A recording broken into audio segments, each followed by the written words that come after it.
ఇక్కడ డెవలప్మెంట్ ఎలా ఉంటుంది, కాంగ్రెస్ పార్టీ ఏం చేస్తుంది, గెలిచిన సర్పంచ్లు ఏం చేస్తారు అనేది ఏం చెప్పదలుచుకున్నారు? ముందుగా మీకు ప్యానల్ మిత్రులకు నాయుడు గారికి శుభ సాయంత్రం, వీక్షకులకు కూడా శుభ సాయంత్రం. ఇప్పుడు సర్పంచ్ ఏదైతే ఉందో, గ్రామ పంచాయతీలు ఏదైతే ఉందో, రాజ్యాంగబద్ధంగా గ్రామాలకు పట్టుగొమ్మలు ఏదైతే ఉందో, గ్రామ స్వరాజ్యం, గ్రామ పరిపాలన దాంతో ఏదైతే ఉందో సర్పంచ్తోని అది రాజ్యాంగబద్ధంగా నిర్ణయించడం జరిగింది. కాకపోతే రాను రాను ఏదైతే ఉందో ఈ గ్రామంలో రాజకీయాలు ఎంత నీచ స్థితికి దిగజారినాయి అంటే, ఇప్పుడు 17 కోట్లు ఖర్చు పెట్టి ఏం వెలుగబెడతాడు. అదే 17 కోట్లు గ్రామానికి దానం ఇచ్చినా ఆయన పేరు చిరస్థాయిగా ఉంటుంది కదా. ఒక గ్రామం కాదు, చుట్టుపక్కల ఉన్న గ్రామాలు కూడా బాగుపడతాయి. ఏమో ఆ గ్రామానికి మంచి స్కూల్లో, లేకపోతే వాటర్ సప్లై, లేకపోతే ఏదైనా అంగన్వాడీ సెంటరో, లేని వాళ్ళకి ఇండ్లు కట్టియడము, అటువంటివి చేస్తే పుణ్యకార్యం ఉంటుంది. జీవితాంతమైన ఉన్నంత మటుకు అని పేరు ప్రతిష్టలు ఉంటాయి. అది మర్చిపోయారు. ఇక్కడ యాక్చువల్గా ఏంటంటే, చాలా మందికి సర్పంచ్ అని అనుకుంటారు. సర్పంచ్ విధులు ఏంది, బాధ్యతలు ఏంది, ఏమన్నది కూడా ఎవరికి తెలియదు. ఇప్పుడు ఫస్ట్ ఏదైతే ఉందో చాలా మంది తెలియని వాళ్ళే వస్తారు. చట్టం గురించి వాళ్ళకి ఏబిసిడి తెలియదు, గ్రామ పంచాయతీ చట్టం గురించి తెలియదు, మిగతా చట్టాల గురించి కూడా ఏం తెలియదు. వాళ్ళని తీసుకొచ్చినప్పుడు ఏదైతే ఉందో వాళ్ళకు చెక్ పవర్ వాళ్ళకు ఉన్నది. ఇప్పుడు రాజ్యాంగబద్ధంగా వార్డు మెంబర్ నుంచి రాష్ట్రపతి దాకా మొదలు పెడితే ఇప్పుడు సర్పంచ్కే చెక్ పవర్ వచ్చింది. అది కూడా ఇప్పుడు ఏంటంటే సెక్రటరీకి జాయింట్ చెక్ పవర్ పెట్టారు. అది మంచిదే ఇద్దరి మధ్యన. ఇద్దరు ఇట్లా ఎవరు దొంగ అయితే వాళ్ళ మీద పడుతుంది, ఇద్దరు దొంగతనం ఎవరు చేసినా కూడా ఇద్దరి మీద పడుతుంది. ఇక్కడ గ్రామ పంచాయతీ ఎలక్షన్స్ పూర్తి చేయడము మంచిదే, చాలా శుభ సూచకము. ఎందుకంటే మార్చి లోపల సెంట్రల్ గవర్నమెంట్ ఫండ్స్ వస్తాయి, అవన్నీ యూటిలైజ్ చేయాల్సిన ఉద్దేశం ఉంది. ఇది ఎప్పుడూ చేయాల్సిందండి. కాకపోతే బీసీ నినాదం మీద 50% బీసీలకు, 42% బీసీలకు కావాలన్న దాని మీద ఏదానికి మొత్తానికి కోర్టు చోరతోని ఎలక్షన్స్ కండక్ట్ చేయడం జరిగింది. ఇక్కడ ప్రతిసారి ఏదైతే ఉందో బ్రహ్మాండమైన పార్టిసిపేషన్, కాన్సన్ట్రేషన్, మనుషులకు ప్రతి ఒక్కరికి ఉన్న లేని ఏదైతే ఉందో 80% పైననే పోలింగ్ జరగడం జరిగింది. ఎందుకంటే వాళ్ళు చాలామందికి ఇంట్రెస్ట్ ఉన్నది. ఇప్పుడు ఏమంటే యువకులు ఎక్కువ ఉన్నారు. ఇప్పుడు ప్రస్తుత జనాభాలో భారతదేశంలో 165 మంది యువకులు ఉన్నారు. కాబట్టి ఈ ఊర్లలో కూడా యువకులు పని పాట లేకుండా, వ్యవసాయం పనులు ఏం చేయకుండా చదువుకొని, ఎందుకంటే ఎడ్యుకేషన్ రాగానే చదువుకోగానే వాళ్ళు బురదల కాలు పెడదామన్న పరిస్థితి లేదు, నాగలు దున్నే పరిస్థితి లేదు, పార పట్టే పరిస్థితి లేదు. గతంలో పశువులు, గొర్రెలు, మేకలు ఇవన్నీ ఏం లేకుండా పోయినాయి. ప్రతి ఒక్కరికి ఇప్పుడు ఏంటంటే బండి వచ్చేసింది, బైకు. వాడు దొడ్డికి పోదామన్న బైకే, బడికి పోదామన్న బైకే, ఎక్కడ పోదామన్న బైకే. వాడు నడిచే పరిస్థితి లేరు. ఇప్పుడు గ్రామాలలో చిన్నపిల్లల కాడకెళ్ళి మొదలుపెట్టి 6-5 ఏళ్ళ తరగతి నుంచి కూడా హృద్రోగాలు ఏదైతే ఉందో, గుండె సంబంధిత వ్యాధులు వచ్చినాయి. 10 ఏళ్ళ పిల్లలకు కూడా ఇప్పుడు షుగర్ బీమార్లు వస్తున్నాయి. ఇదంతా ఏందన్నది ఎవరికి లేదు. ఇంకోటి ఏదైతే ఉందో, గ్రామాలలో ఇప్పుడు తెలంగాణలో 100-75-80% గ్రామాలలో అడవి జంతువులన్నీ గ్రామాలలోకి వస్తున్నాయి. కోతుల బిడదలు పెరుగుతున్నాయి. దీని పర్యావరణం ఏందన్నది లేదు, పొల్యూషన్ ఏందన్నది లేదు, ఏ గవర్నమెంట్ పట్టించుకునే పరిస్థితి లేదు.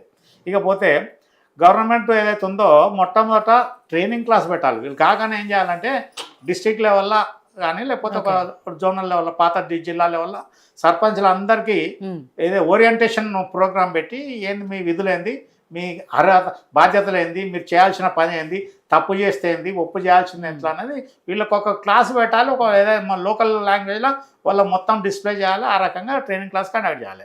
ఇకపోతే role and powers of the sarpanch in gram panchayat ఏం చేయాలంటే, ఆయన హెడ్ ఆఫ్ ది సర్పంచ్.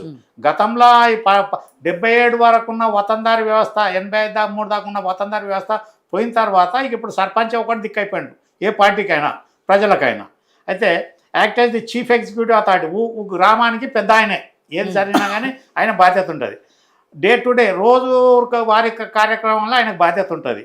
తర్వాత గ్రామ పంచాయతీ ఏ తీర్మానాలు చేసినా అది అమలు చేయాల్సిన బాధ్యత ఆయనకు ఉంటుంది. ఆ తీర్మానాలు కూడా 100 రోజుల లోపల ప్రతిసారి తీర్మానము మీటింగ్ పెట్టాల్సిన బాధ్యత ఉంటుంది. అది దాటింది అనుకోని 100 రోజులు దాటితే సర్పంచ్ పదవి ఊడిపోతుంది. ఇక గ్రామ పంచాయతీకి చైర్పర్సన్ మీటింగ్ ఏదైతే ఉందో, ఏ గ్రామ సభ అయినా ఏదైనా చైర్మన్ ఈయన సర్పంచ్ ఉంటాడు. తర్వాత order, quorum and decision making process అన్నిట్లో కూడా మినిట్స్ ఏదైతే ఉందో, తీర్మానాలు అవన్నీ రాయడం, సంతకం ఆయన చేయాలి. ఇంప్లిమెంటేషన్ ఆఫ్ గవర్నమెంట్ స్కీమ్స్, ఇది ఇంపార్టెంట్. ఏదైతే ఉందో MGNREG అంటే Mahatma Gandhi national rural employment generation ఏదైతే ఉందో, ఇది కంపల్సరీ. తర్వాత పిఎంఏవై ప్రధాన మంత్రి ఆవాస్ యోజన స్కీమ్ ఉంటుంది, డ్రింకింగ్ వాటర్ శానిటేషన్ ఇది ఇంపార్టెంట్, పెన్షన్స్ వెల్ఫేర్ స్కీమ్స్ కూడా చూసుకోవాల్సిన బాధ్యత ఉంటుంది. తర్వాత పంచాయత్ సెక్రటరీ ఈయనకు అసిస్టెంట్గా ఉంటాడు. తర్వాత ఈ వీళ్ళ మీద ఏదైతుందో ఎండిఓ ఉంటారు. తర్వాత లైన్ డిపార్ట్మెంట్స్ ఉంటాయి, కరెంట్ కానీ రెవెన్యూ కానీ పోలీస్ కానీ అటువంటి వాటి కూడా ఇది ఉంటుంది. బ్యాంక్ ఇప్పుడు ఇదేదైతుందో ఫైనాన్షియల్ పవర్స్ లేనిది ఈయన బాధ్యత లేనిది గ్రామ పంచాయత్ బ్యాంక్ అకౌంట్స్కు సెక్రటరీ సర్పంచ్ ఇద్దరు కంబైన్డ్ సంతకం చేయాల్సి ఉంటుంది. చెక్స్ ఇవ్వడం కూడా అగాధం ఇచ్చుడు కాదు, వర్క్ అది ఏదన్నా కానీ లెక్క ప్రధానికి ఉంటుంది. గ్రాంట్స్ వచ్చినా central grants, state grants, finance commission grants ఏది వచ్చినా అది సవ్యంగా అమలు చేయాల్సిన బాధ్యత ఉంటుంది. కొంతమంది ఏంటంటే దాదాపు మొత్తము దాన్ని విడ్రా చేసుకొని బోగస్ బిల్లు పెట్టిపోయే కేసులు చాలా ఉంటాయి. అటువంటి తెలివంతనం. Maintenance of civic communities, village roads, drains, street lights, drinking water supply, public sanitation, burial cremation, even ఏదైతే ఉందో ఈ శ్మశాన వాటికలు ఇటువంటివి కూడా మొత్తం కబ్రస్థాన్లు కూడా వీళ్ళు చూడాల్సి. మెయింటెనెన్స్ ఆఫ్ పబ్లిక్ ప్రాపర్టీ, ప్రజల ఆస్తులను కాపాడాలి. గ్రామ కంఠం కానీ స్కూల్ బిల్డింగ్లు కానీ ఎటువంటి గెస్ట్ హౌస్లు కానీ లేకపోతే నదులు కానీ రోడ్లు కానీ అన్నీ ప్రొటెక్ట్ చేయాలి. అయితే ఈయన గ్రామం తరఫున మండల పరిషత్కు, జిల్లా యంత్రాంగానికి, గవర్నమెంట్ డిపార్ట్మెంట్స్కు ఇవన్నీ ఆయన బాధ్యత. సోషల్ జస్టిస్ ఏదైతే ఉందో protection of SC ST women, తర్వాత elderly disabled persons, fair distribution of welfare benefits, తర్వాత ఇంకోటి డిస్క్రిమినేషన్ రానియకూడదు, ఇల్లీగల్ ఎంక్రోచ్మెంట్ రానియకూడదు, సోషల్ ఇంజస్టిస్ రానియకూడదు. ఇవన్నీ సర్పంచ్ ఒక బాధ్యత ఉంటుంది. తర్వాత ఫస్ట్ రెస్పాండర్ డ్యూరింగ్ ఫ్లడ్స్ వచ్చినప్పుడు మొట్టమొదటి సర్పంచ్ ఉండాలి. ఫ్లడ్స్ వచ్చినప్పుడు కానీ, కరువు వచ్చినప్పుడు కానీ, వ్యాధులు వచ్చినప్పుడు కానీ ఉండాలి. రిలీఫ్ మళ్ళీ వాళ్ళందరికీ చేయాల్సిన బాధ్యత ఉంటుంది. ఆన్సరబుల్ టు గ్రామ పంచాయత్ ఏదైతే నో కాన్ఫిడెన్స్ మోషన్లో తీయడం దాని మీద వీళ్ళని ఎందుకు తీస్తారంటే రిమూవల్ బై నో కాన్ఫిడెన్స్ మోషన్లో తీసేవచ్చు. Suspend removal by the government for corruption, abuse of power, misuse of funds. ఎందుకంటే audit, vigilance, ACB scrutiny, judicial review ఇవన్నీ వీళ్ళకి వర్తిస్తాయి. ఇవన్నిటి మీద వీళ్ళు చేయకూడని పనులు ఏదైతుందో cannot act like a private owner of the village land. నా సొంతం అని ఫీల్ కాకూడదు. సెల్ ఎలినేడ్ ఏదైతుందో ప్రభుత్వ ఆస్తులను అమ్ముకోవడానికి ఈయనకు అధికారం లేదు. బైపాస్ గ్రామ సభను అవన్నీ పక్క పెట్టడం లేదు. మిస్యూజ్ ఫండ్స్ మిస్యూజ్ చేయడం లేదు. ఇవన్నీ విధాలమైనది ఏదైతే ఉందో ఇక్కడ ప్రతిసారి వస్తున్నారు పోతున్నారు 5 ఏళ్ళు కాగానే ఇక్కడ ఏదైతే ఉందో వీళ్ళందరికీ సర్పంచ్కు అవేర్నెస్ చెప్పి వాళ్ళ క్లాసులు తీసుకొని ఏదైతే ఉందో మొట్టమొదట ఒక వారం రోజులు క్లాసెస్ కండక్ట్ చేసి వాళ్ళకి ఏం చేయాలి ఏం చేయకూడదు అనేది చెప్తే బోధిస్తే కానీ వాళ్ళకి అర్థం కాదు విత్ మెటీరియల్తోని. కానీ ఇవన్నీ ఎక్కడ కూడా ఏ గవర్నమెంట్ కూడా ఈ 5 ఏళ్ళలో కూడా వీళ్ళు పట్టించుకున్న పాపనవారు. వాళ్ళకు డిపిఓ ఉంటాడు, district Panchayat officer, divisional PO ఉంటాడు. ఇప్పుడు వాళ్ళు పట్టించుకున్న తర్వాత ఈఓ పంచాయత్ ఉంటాడు మండల్లో కూడా. వీళ్ళన్నీ ఏంటంటే ఆయారం గయారం ప్రజల సొమ్ము తింటుంటారు పోతుంటారు కానీ ఉంటుంది. ఇక్కడ మొట్టమొదట ఫారెస్ట్ డిపార్ట్మెంట్తో ప్రాబ్లం. ఇక్కడ కోతులు, చిరుతపులు, నిన్నటికి నేను ఇక్కడ కామారెడ్డి దగ్గర పెద్ద పులి వచ్చింది. పెద్ద పులి అది ఎటు కానీ అక్కడ అడవి అనేది దర్దాపులా దిక్కులేదు. అటు అంత దూరంలో అది పెద్ద పులి రావడం అంటే ఎంత భయంకరమైన సిచ్యువేషన్. ఎక్కడో అక్కడ మన ఆదిలాబాద్ సైడ్ ఉన్న ఫారెస్ట్ అంటే వేరు. నట్టనాడు పెద్ద పులి వచ్చి పశువులను కొట్టిపోయిందంటే చూడు. ఇటువంటి భయానకమైన పరిస్థితులను అవాయిడ్ చేయడానికి గవర్నమెంట్ ఎలాంటి పరిస్థితుల్లో కూడా వాళ్ళు పట్టించుకున్న పాపాన పోతలేదు. కోతులు అయితే ఏ పూల చెట్టు ఉండనియదు, ఏ కూరగాయల చెట్టు ఉండనియదు, ఏ మామిడి పిందెలు ఉండనియదు, చింతకాయ ఉండనియదు. ఈ కోతులు ఎట్లయిపోయిందంటే వాటి జనాభా విపరీతం. అవి ఏదైతే ఉందో మనుషులతోని సహజీవనం చేస్తున్నాయి. ఇప్పుడు కుక్కలు పిల్లులు పోయినాయి, కోతులే సహజీవనం చేస్తున్నాయి. ఇవన్నీ ఇదంతా ఎప్పటి నుంచో జరుగుతున్నది. మీరు అన్నట్టు ఏ గవర్నమెంట్ వచ్చినా కూడా దీన్ని పట్టించుకున్న పాపాన పోతలేదు. ఇక ముందైనా ఏం జరగబోతుంది దాని మీద ఒకవేళ స్వచ్ఛందంగా పంచాయతీలు చేయాలంటే ఒకలే కాదు, ఇక్కడ కలెక్టివ్ ఏదైతే ఫోర్స్ ఉంటేనే నడుస్తాయి. ఇక్కడ ఫారెస్ట్ డిపార్ట్మెంట్ ప్రధాన ముద్దాయి. అడవి జంతువులు ఆవాసాలకు రావడానికి ఫారెస్ట్ డిపార్ట్మెంట్ ఫెయిల్యూర్. దానికి కారకులు ఎవరు? గ్రామస్తులే. ఇష్టం ఉన్నట్టు అడవులను నరికేసి కొట్టేసి కల్పాముకొని రకరకాల దందాలు చేసి పొడి భూములన్నీ దున్నుకొని వాటి షెల్టర్ను డిస్టర్బ్ చేసే వరకు అవి బయటకు వచ్చేస్తున్నాయి. ఇప్పుడు చిరుతపుళ్ళు, పెద్ద పుళ్ళు, కోతులు, గుడ్డెలుగులు, పందులు, నక్కలు, తోడేలు అన్నీ మొత్తం ప్రతిదీ గ్రామ ఆవాసాలకు వస్తున్నాయి. అందుకోసం వీళ్ళు మొట్టమొదట మనము వాటిని ఎట్లా రక్షించాలి, ఎట్లా పక్కకు రాకుండా చేయాలన్న దాని మీద నా ఫారెస్ట్ డిపార్ట్మెంట్కి బుద్ధి లేదు, పంచాయతీరాజ్ డిపార్ట్మెంట్కి బుద్ధి లేదు, ప్రజలకు అంతకంటే బుద్ధి లేదు. మొత్తం అడవిని విధ్వంసం చేశారు. ఎప్పుడైతే 75 ఈ విలేజ్ వతందార సిస్టమ్ పోయిన తర్వాత, నక్సలిజం ఎక్కువైన తర్వాత, అడవులను నరికేసిన తర్వాత, మొత్తం వ్యవస్థ భ్రష్టు పట్టిపోయి ఇలా ప్రజల మీదకి వచ్చేస్తున్నాయి. అది ఇకపోతే ఇక్కడ సర్పంచ్లు ఏదైతే ఉందో ఇప్పుడు 17 కోట్లు ఖర్చు పెట్టి వచ్చిందంటే ఏం సంపాదించుకుంటాను వచ్చిండు, ఎందుకు వచ్చిండు, ఒక స్టేటస్ కోసం అంటే విషయం వేరు. ఇక్కడ పార్టీ పరంగా అనేది లేదు. కాకపోతే ఇప్పుడు పార్టీలకు ఏం దిక్కైందంటే గతంలో పటేలు పట్వారి వ్యవస్థ ఉన్నప్పుడు వేరే ఉండే, సర్పంచ్ 4th పిల్లర్ ఉండే, వాళ్ళు ముగ్గురు 3 మూల స్తంభాలు ఉంటే ఈయన 4th పిల్లర్ ఉండే. అది పోయిన తర్వాత ఇప్పుడు వీళ్ళకు దిక్కుదినం ఎవరు గ్రామంలో అంటే పార్టీకి రూలింగ్ పార్టీకి సపోర్ట్ ఉండాలంటే సర్పంచ్ వాళ్ళ అధీనంలో ఉండాలి. దీని తర్వాత రేపు ఎంపీటీసీ ఎలక్షన్స్ జెడ్పీటీసీ వస్తాయి, దాని తర్వాత మళ్ళీ అసెంబ్లీ ఎలక్షన్స్ వస్తాయి.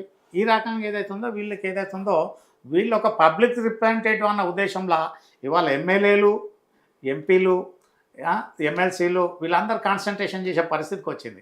గతంలో ఈ దిక్కుదివానం ఈ దరిద్రమైన పరిస్థితి ఎప్పుడు లేదు. ఇక పోతే నేనేమంటున్నా కాంగ్రెస్ ఆల్మోస్ట్ వాళ్ళు మెజార్టీ కొట్టుకొచ్చుకున్నారని ఉండరు. ఇక్కడ ఏదైతే పార్టీ బేసిస్ ఎలక్షన్ కాదు, ఇక్కడ ఏదైతుందో వలస పక్షులు ఖచ్చితంగా ఉంటాయి. వాడు బీజేపీ ఉన్నా ఏది బీఆర్ఎస్ ఉన్నా ఏదన్నా మనోళ్ళనే ఉన్నది అంతే. ఆ పరిస్థితుల్లో ఇక్కడ వీళ్ళు చేయాల్సింది ఏదైతే ఉందో బీజేపీకి మంచిగానే వచ్చింది. బీజేపీ గతంలో ఓన్లీ అర్బన్ ఓట్ బ్యాంక్ అనుకున్నారు. ఇప్పుడు ఆల్మోస్ట్ ఈ బీజేపీ కూడా 56 అసెంబ్లీ సెగ్మెంట్స్, 8 అసెంబ్లీ స్థానాలు, 64 అసెంబ్లీ సెగ్మెంట్స్ అంటే ఆల్మోస్ట్ సగం కంటే కొద్దిగానే వాళ్ళ కంట్రోల్ ఉన్నది. వాళ్ళ ఎంపీలు ఏం చేస్తున్నారు ఏదన్నా దాని మీద మొత్తానికి ఎంతో అంత బీజేపీ కూడా మంచి రిజల్ట్ రావడం జరిగింది. బీఆర్ఎస్ అన్నది కూడా బీఆర్ఎస్ కూడా ఏదైతే ఉందో గతంలో జరిగిన తప్పులను వాళ్ళు సమీక్షించుకొని పొరపాటు జరగవచ్చు, ఇక ముందు మేము చెయ్యము అనేది ప్రజలకు వాగ్దానం ఇస్తాను, దాని మీద వాళ్ళని యాక్సెప్ట్ చేసే పరిస్థితి ఉన్నారు.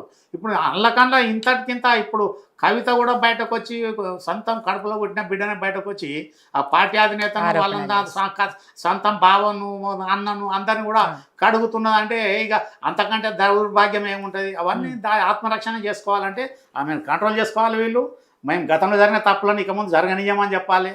ఇంకొకటి కేటీఆర్ నిన్న ఇవాళ పేపర్లో వచ్చింది, కాంగ్రెస్ పార్టీ సొంత ఆస్తి కాదు, సొంత ఫండ్స్ కావు వచ్చేదండి. వాళ్ళు ఉన్నప్పుడు ఇదే చింతమాడకల్లా ప్రజల సొమ్మును ప్రతి కుటుంబానికి 10 లక్షలు పంచారు. ఎవరి సొమ్ము పార్టీ సొమ్ము కాదు కదా, అది కూడా ప్రజల సొమ్ము. వాళ్ళు చేసిన తప్పులన్నీ సమీక్షించుకొని ఇక ముందు మేము రాము, మేము సిస్టమేటిక్గా చేస్తాం అనేది ప్రజలకు కమిట్మెంట్ ఇస్తే వాళ్ళను ఆదరించే పరిస్థితి వస్తుంది.